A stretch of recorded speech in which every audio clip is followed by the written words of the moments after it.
And I do apologize for being late. Like I said, I don't know what happened there. The mysteries of life. When I saw the theme, The End of the World, I thought about the end of the world as we know it, the song that so many seniors want to play at graduation and all that good stuff. And I thought, life is as Linda says in Death of a Salesman, life is a casting off. And you cast off one and then you move on to the next. And that's what these poems are.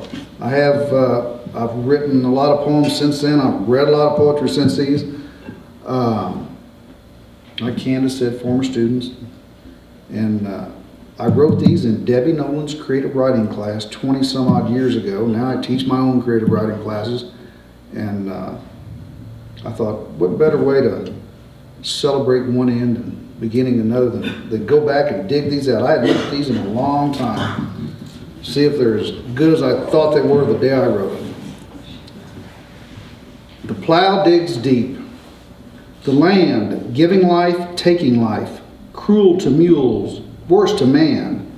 The harness is hitched before sunrise, the only goal of the shriveled swayback beast to reach day's end without demise.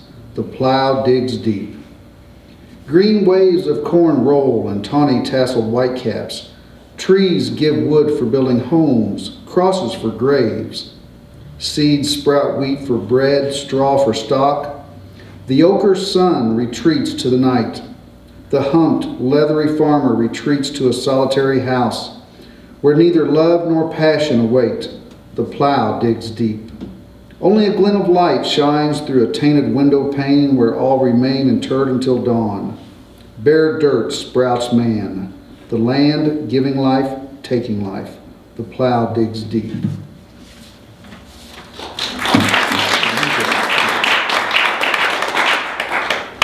And the other one, we bought our farm, several years ago. It was missing two things. My wife said when we bought it, it didn't have a windmill and it didn't have an old barn.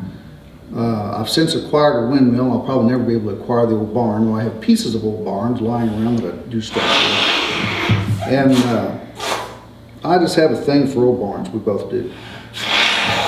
This is called Landscape Matriarch. It's more than a century since her rafters, first hewn, were raised to protect, to keep from being strewn all that's survival for the farm. The third generation replaced split shakes with tin. The fourth added lights to lengthen the day when time ran thin and chores remained. Like overused hands, her wood is dry, cracked, split. Rain falls from her roof in rivers of rust. She was built by pride, destroyed by neglect. She hid the passions of the lover's first kiss, who dreamed of their own farm, children, and bliss. Where did they go? Weeds garrot her now, the weatherproof midwife for a horse or a cow, landscape matriarch sentenced to death against her will.